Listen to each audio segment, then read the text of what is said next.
अस्सलाम वालेकुम नाज़रीन। सलाहुद्दीन अय्यूबी की आज की किस्त में देखेंगे सुल्तान नूरुद्दीन पानी में गिर जाते हैं, जिसे देख के सलाहुद्दीन परेशान हो जाता है। सलाहुद्दीन चीखने लग जाता है सुल्तान सुल्तान करके।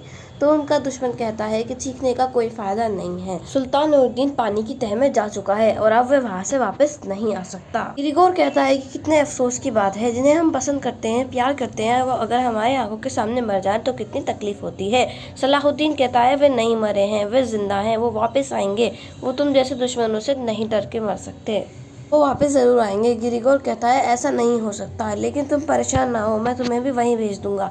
ये कह के गिरिगोर तलवार निकालता है और सलाहुद्दीन के आमने सामने खड़ा हो जाता है। दूसरी जानिब सलाहुद्दीन के सिपाही जो जख्मी हो चुके होते हैं, वो धीरे धीरे होश में आ रहे होते हैं। सलेबी सिपाही उन पे हमला करते हैं, लेकिन उन पे तीर लगते हैं और कुछ सलेबी सिपाही गिर जाते हैं। और आखिरकार कौन होता है ये? हाँ, इस्मत खातून यहाँ पर एक अच्छी सी एंट्री मारती हैं और सलाहुद्दीन के सिपाहियों को बचा लेती हैं और हमले का हुक्म देती हैं। यूं ही जंग शुरू हो जाती है।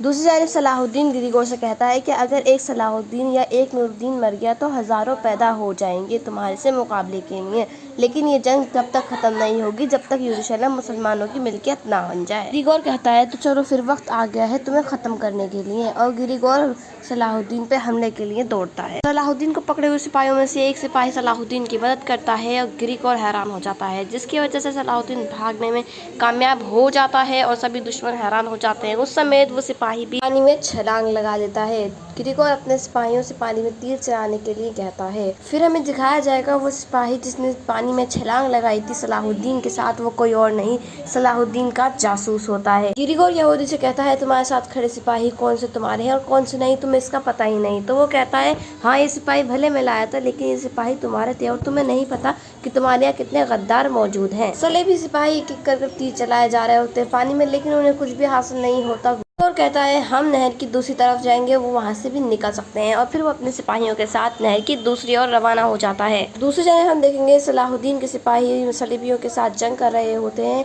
वहीं इस्मत की बहन सलाहुद्दीन के एक सिपाही को बचाती है और उसका कुल्हाड़ा उठाकर उसको फेंक कर देती है। फिर वो उसकी तरफ देखता है और वो भी उसकी तरफ देखती है। अचानक से एक सिपाही आ जाता है और जंग शुरू हो जाती है। और दूसरी जानिब आ चुका होता है नहर की उन्हें तलाश करने, लेकिन यहूदी का कमांडर आके उसे बताता है कि कोई फायदा नहीं है यहाँ तलाश करने का, शायद वो यहाँ से निकल चुके हैं। यहूदी वहाँ से निकलने को गिरिगोर को राजी कर लेता है और वो सब वहाँ से निकल पड़ते हैं। इस टाइम सलाहुद्दीन के सिपाही जंग कर रहे होते हैं। जंग खत्म होती है तो सलाहुद्दीन का सिपाही इस्मत खातून का शुक्र अदा करता है। इस्मत खातून सुल्तान के बारे में पूछती है तो वो बताता है कि सुल्तान आगे चले जा चुके हैं, हमें उनके बारे में कुछ नहीं पता, लेकिन सलाहुद्दीन अय्यूबी उनके पीछे गए हैं। वह अपने सिपाहियों को हुक्म देती है और वहाँ से रवाना हो जाती है। दूसरी जानिब महमूद महल में तैयार हो रहा होता है, तभी उसका खादिम अंदर आता है और बताता है कि सुल्तान के साथी तशरीफ ले आए हैं। लेकिन वो पूछता है सुल्तान, तो वो कहता है सुल्तान तो नहीं आए हैं। शिल्कू महल में दाखिल होता है। मलिका पूछती है कि सुल्तान मौज़म कहाँ है। इतने शिल्कू जवाब देता महमूद आके उस पर गुस्सा करने लग जाता है, पूछता है कि सुल्तान कहाँ है। शिल्कू बताता है हमने सुल्तान को आगे फरार करा दिया था, लेकिन अब हम उनके बारे में कुछ भी नहीं जानते हैं। महमूद उन पर बहुत गुस्सा करने लग जाता है। दोनों की आपस में भिड़ने लग जाती है। मलिका खातून दोनों को रोकते हुए कहती हैं अगर आप लड़ाई के बजाय अपने फर्ज अंजाम दें तो इसमें ज्यादा अच्छा होगा, और दोनों को रवाना होने का हुक्म देती है। दूसरी जानिब इस्मत खातून उस जगह पहुंचती हैं जहां पर सुल्तान जख्मी होकर नहर में गिर गए थे। वो वहां पर पहुंचती हैं और बैठकर एक खून देखती हैं। वो खून को हाथ लगाती हैं, जिसे देख के वे घबरा जाती हैं। सिपाहियों को हुक्म देती हैं कि हमें फौरन रवाना होना होगा सुल्तान नूरुद्दीन की तलाश में। और दूसरी जानिब हम देखेंगे सलाहुद्दीन और वो जासूस पानी में से निकल जाते हैं। सलाहुद्दीन अफसोस करता है कि मैं अपने बाबा के लिए कुछ भी नहीं कर सका। वो बहुत उदास होता है। तभी वो जासूस कहता है कि हमने अपने सुल्तान को खो दिया, सामने खड़े होने के बावजूद भी हम उन्हें बचा नहीं सके, हमारे सुल्तान हमसे दूर हो गए। उसी वक्त सलाहुद्दीन गुस्से में आ जाता है, उसका गिरेबान पकड़ के कहता है सुल्तान नहीं मरे हैं, मुझे उम्मीद है सुल्तान जिंदा हैं, और जब तक मैं उन्हें देख न लूँ मैं ये मान नहीं सकता कि सुल्तान मर चुके हैं। ये कहकर सलाहुद्दीन उठने की कोशिश करता है। वो जासूस सलाहुद्दीन की मदद करता है और दोनों खड़े होकर वहाँ से रवाना हो जाते हैं। दूसरी जानिब महमूद अपने सिपाही के साथ सुल्तान की बात कर रहा होता है। तभी मलिक खातून कहती हैं कि क्या मतलब है तुम्हारी बातों का, क्या मतलब है कि उनको तीर मार दिया गया है, क्या वो वापस नहीं आएंगे, कहाँ हैं वो, कैसे हैं। तभी महमूद उन पर गुस्सा करके कहता है ہاں، یہ سلطان کی حد درمی کی وجہ سے ہوا ہے، ان کی ضد کی وجہ سے ہوا ہے، اب آپ ہمیں اس کا قصوروار نہیں ٹھہرا سکتی ہیں۔ اور یہ کہہ کر وہ وہاں سے چلا جاتا ہے۔ ملکہ خاتون بہت غصہ کرتی ہیں لیکن وہ ایک نہیں سنتا اور وہاں سے نکل پڑتا ہے۔ وہیں دوسری جانب دکھایا جاتا ہے صلاح الدین اپنے جاسوس کے ساتھ ایک ایسی جگہ پہنچتا ہے جہاں اسے 3 تیر ملتے ہیں۔ وہ انہیں دیکھ کے اٹھاتا ہے اور ان 3 تیروں کو ہاتھ میں لے کر یاد کرتا ہے، یہ تو وہی تیر ہیں جو سلطان نور الدین کو مارے گئے تھے۔ تیر دیکھ کر صلاح الدین سمجھ جاتا ہے کہ سلطان ہمارے آس پاس ہی ہیں، ہمیں ان کو ڈھونڈنا ہوگا جلد سے جلد۔ یہ کہتا ہے یہ صلیبی سپاہی آ جاتے ہیں وہاں پر اور وہاں پر جنگ شروع ہو جاتی ہے۔ دونوں صلیبی سپاہیوں کو ڈھیر کر کے اپنے اپنے راستے نکل پڑتے ہیں۔ دوسری جانب کالا تیغن کھانا کھا رہا ہوتا ہے، وہ مزے سے گوشت کا لطف اٹھا رہا ہوتا ہے، اسے کسی کی کوئی فکر نہیں ہوتی۔ تبھی اس کا کماندار کمرے میں داخل ہوتا ہے۔ وہ بتاتا ہے کہ مودود بہت پریشان ہے اور سلطان نور الدین اور صلاح الدین کا کوئی پتہ نہیں ہے، لیکن اسے کوئی فرق نہیں پڑتا، وہ اپنے کھانے میں مگن ہوتا ہے، خوش ہوتا ہے، لیکن وہ ایک دم اٹھ کے باہر آ جاتا ہے۔ سلطان صلاح الدین کے والد اس کے سامنے آ جاتے ہیں۔ وہ پوچھتے ہیں کیا تمہیں سلطان نور الدین کے بارے میں کوئی خبر ہے؟ ان کے بارے میں کچھ پتہ نہیں چل پا رہا ہے۔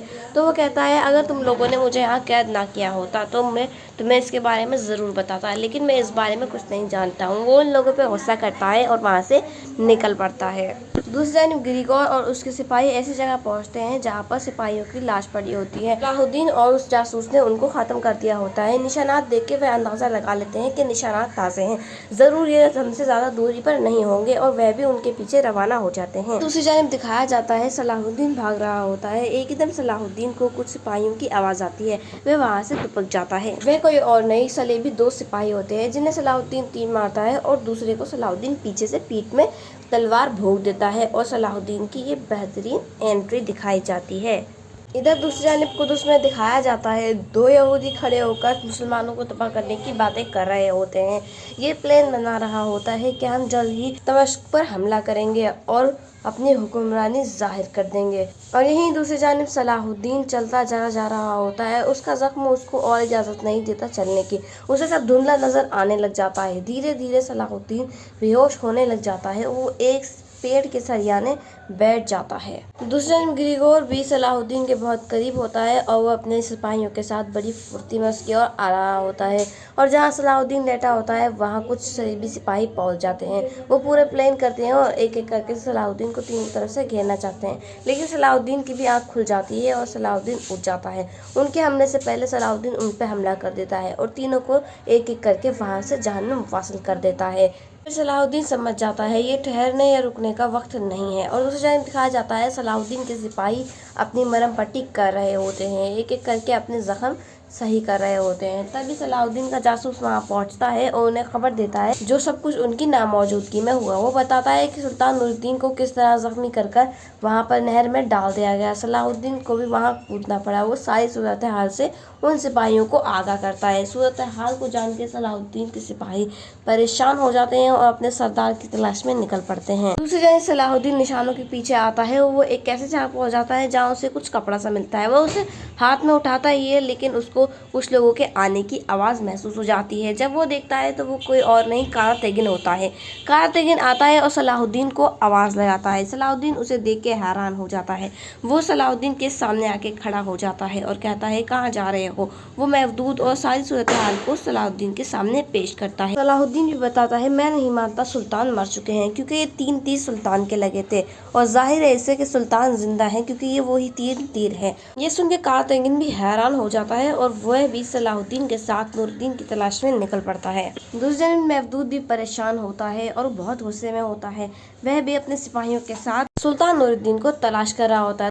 تو ناظرین دیکھنے کی بات یہ ہے سبھی مل جل کر سلطان نور الدین کو تلاش کر رہے ہیں۔ کیا سلطان نور الدین زندہ ہے؟ کیا وہ مل بھی پائیں گے یا نہیں؟ ان سوالوں کا جواب آپ کو اگلی قسط میں ملے گا۔ تو ملتے ہیں اپنی نئی قسط میں with this interesting view۔